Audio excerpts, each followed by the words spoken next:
I've wanted to do this recipe on my channel for a while, and when I was asked this week during my live stream if I ever did breads, I thought this was the perfect time to bring you one of my tribal favorites. This is my native pan-fried bread, known within my Passamaquoddy community as Tom Francis or Tomassis. And thanks to a glitch in my audio, this is all I have left of it. But it's quick to come together, cooks on the stove top, and there's no proofing needed. So if you'd like to see how this is done, stick around because it's coming up next.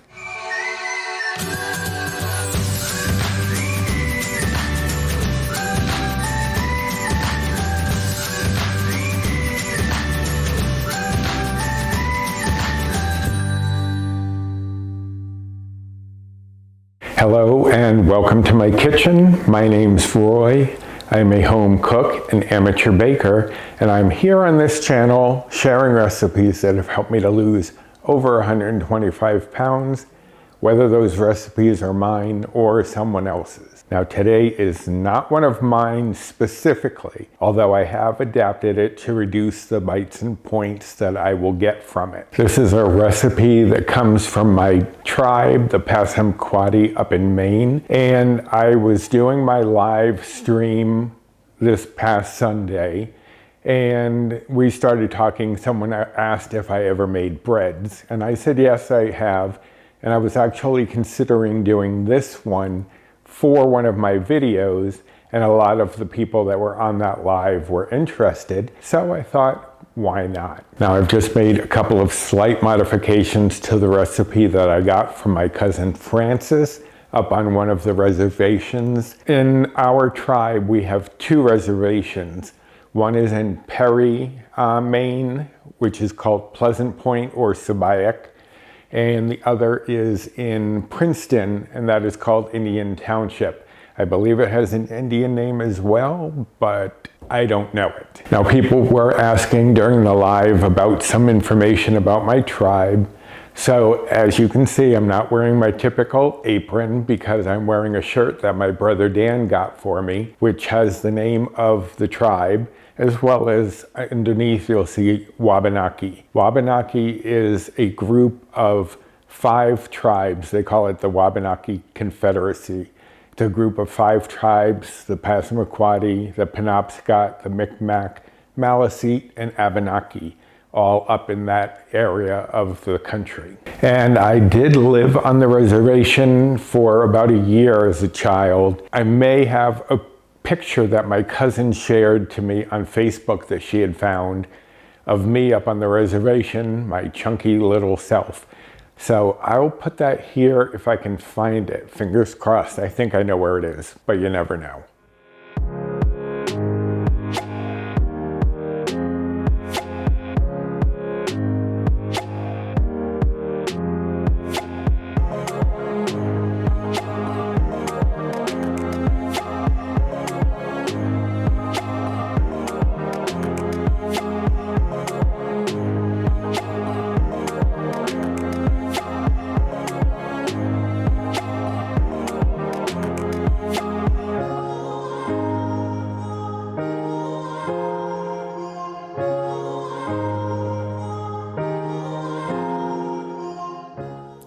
Now, I lived up there in the 70s, mid-70s, I believe. I think I was around 8, but I do remember living up there. I remember that at that time, we did not have indoor plumbing.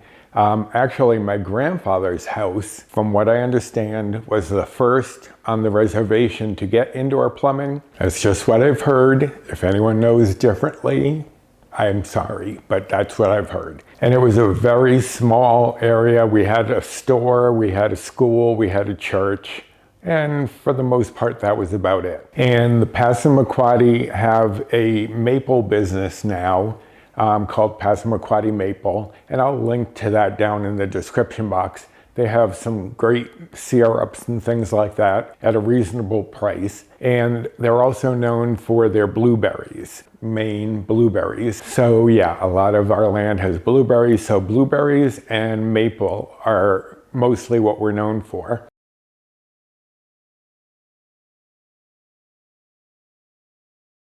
And the name Passamaquoddy means the people from where the pollock are plentiful, because that was a lot of the area. We lived right on the coast of Maine, the eastern coast.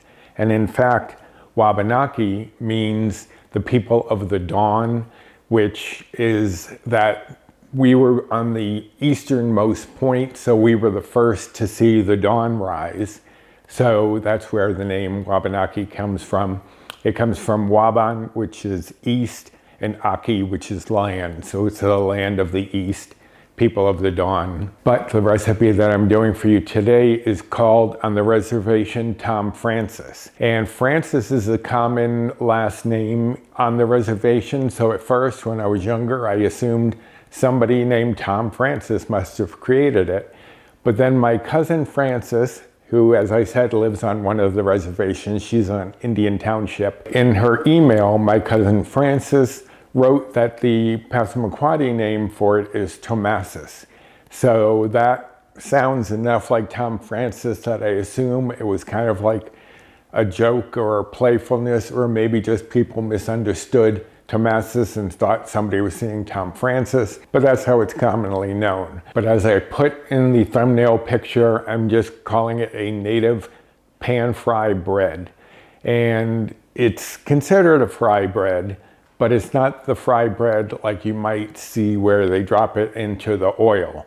We cook it in a pan. And I have here my 11-inch nonstick pan, which I'm going to be cooking it in. Typically, they're cooked in cast iron, generally speaking, usually in lard or bacon grease, which really enhances the flavor of the bread if you cook it in bacon grease. Now, I did read that the grease, when we fry bacon, is considered part of the points or bites that you get from bacon. So I'm assuming you could still use that if you fried up bacon. But what I would do for the most part is wipe a good portion of that grease out and still use it and enhance that with some cooking spray.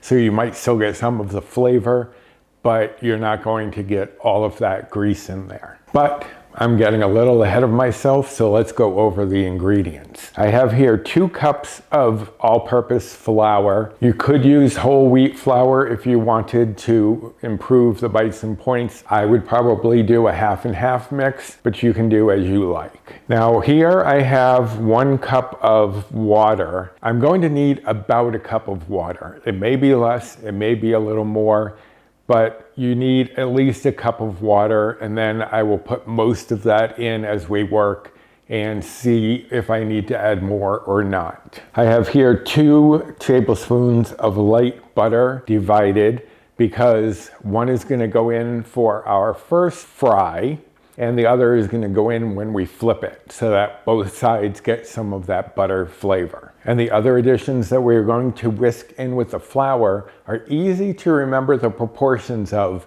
because it's 3 to 1. So here I have 3 teaspoons of baking powder. I remember that that's 3 teaspoons because it's the longest of the ingredients, baking powder. The second one here is sugar. I'm using sugar replacement, and that's 2 teaspoons because sugar is the next longest word. So that's how I remember that the 3 is for the longest word, the 2 is for the middle word, and the 1 is for the final one, which is 1 teaspoon of salt. What I'm going to do is just take my whisk and I'm going to add in my baking powder, my sugar replacement, and the salt, and just whisk that all together.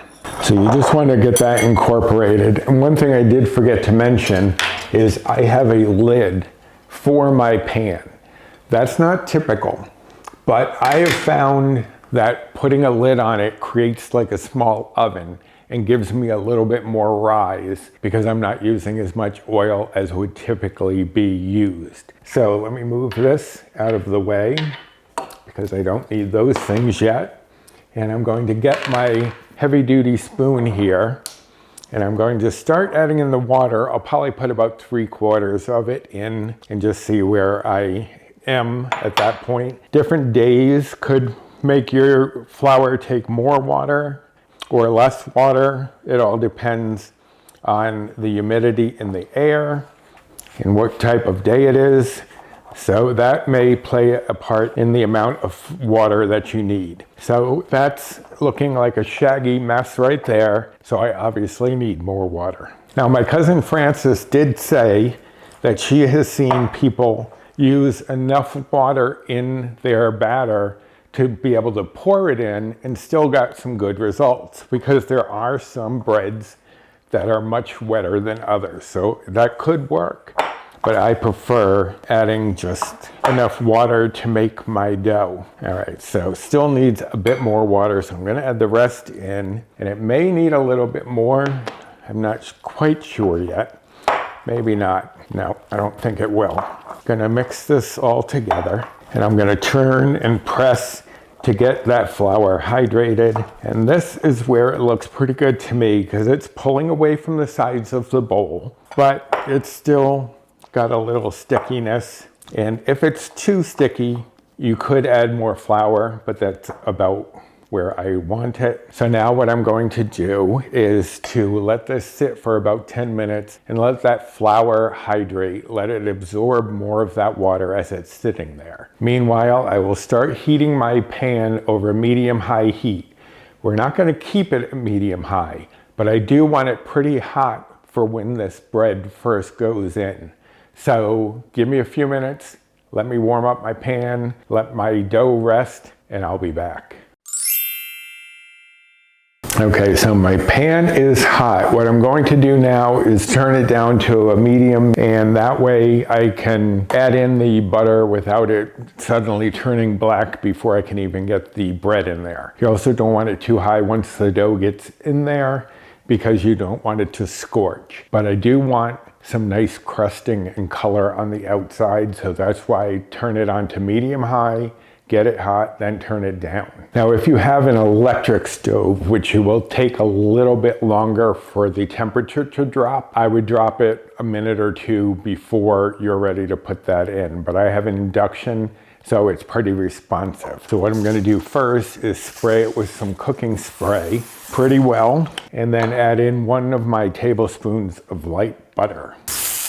And you can see it's still quite hot. So just stir that around to get it all melted.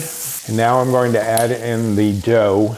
You may need to work it with your hands, or I'm gonna try doing it with the spatula, but usually you have to kind of get in there with your hands and just spread it out.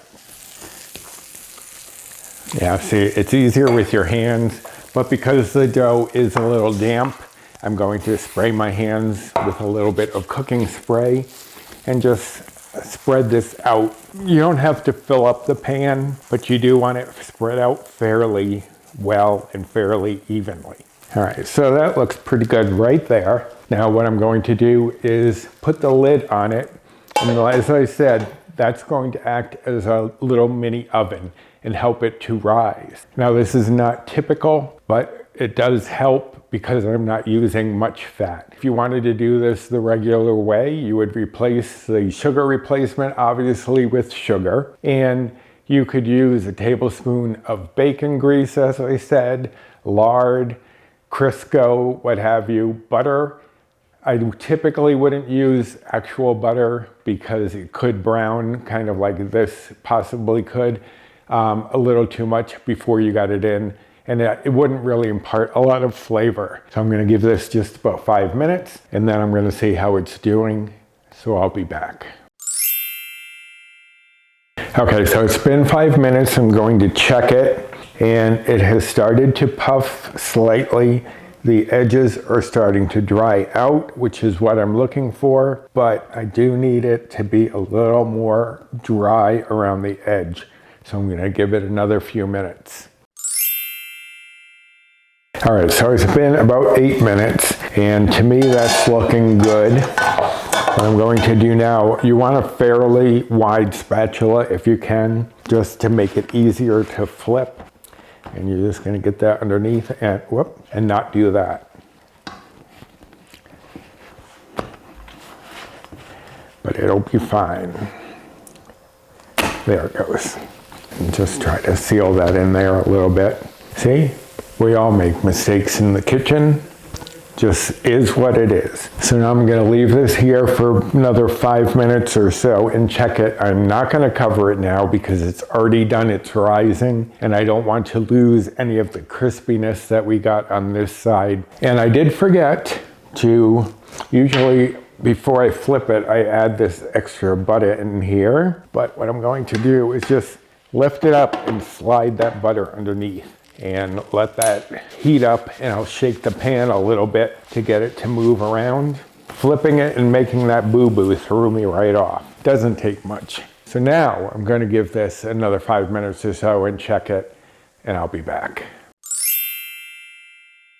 Okay, so it's been about 5 minutes, so I'm going to check and see how this side is browning, and that is browning nicely. You can also tell when you press on it, it's got a little give, it's a little springy. So I'm just going to flip it so you can see the color on this side, which is just about where I want it, and then flip it back just to get a little bit more browning on that other side. And give it another couple of minutes.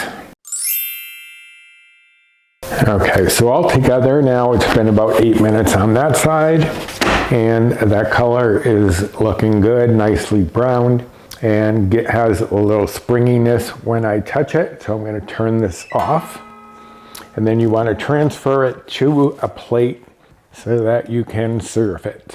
Now typically the way we would eat this is just pulling pieces off as you want it.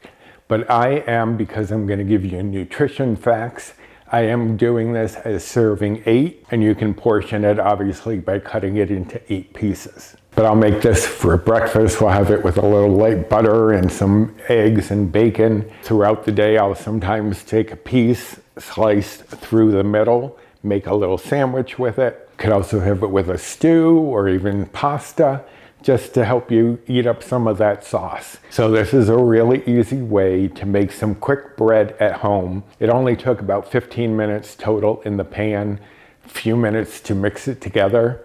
In about 20-25 minutes, you can have some bread ready to go on the table, nice and warm. Now for the nutrition facts, the way I made it, and honestly, I don't think there'd be a lot more bites or points added if you did use like the tablespoon of lard or bacon grease and use regular sugar. It will probably bump it up a little bit, but I didn't want to. I wanted to keep it as minimal as possible on the bites and points. Now, as I said, this will serve 8 the way I am doing it for the nutrition facts, and that would only be 3 Better Balanced bites or Old Blue points or current points.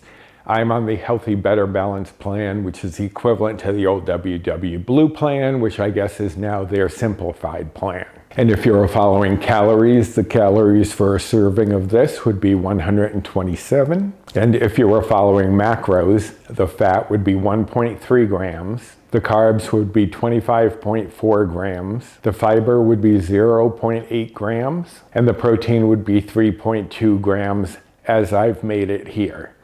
But this is a delicious, great, easy way to get some homemade bread into the mix. And it's not too bad on the bites and points. So I hope that you enjoyed this little bit of my tribal culture that I brought to you here on this plate. And if you did, I'd appreciate you doing the usual: like, subscribe, comment, share, and hit that notification bell for the next time I upload any sort of video, like the live that I just did on Sunday. I plan on doing another one next month on Sunday, March 26th at 2 p.m.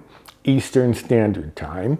And I was looking at my calendar, and the 2-year anniversary of my channel happens to fall on a Sunday, April 23rd. So I'm going to do another one in April as well to celebrate my 2 years on YouTube. So hopefully you can join me for some of those lives. We had a lot of fun, and we got a few recipe ideas that are going to be coming down the line. I had a Caesar salad dressing request, pesto request, English muffins, which I've made before, and they're kind of similar to this. They're not as low as I like to go on this channel, but you can have a homemade English muffin for 5 bites or points. So I will probably be doing that at some point coming up soon as well. So if you want to find this recipe, I will have it on my blog. I will link directly to this recipe down below, as well as to the blog itself if you're looking for any of my recipes.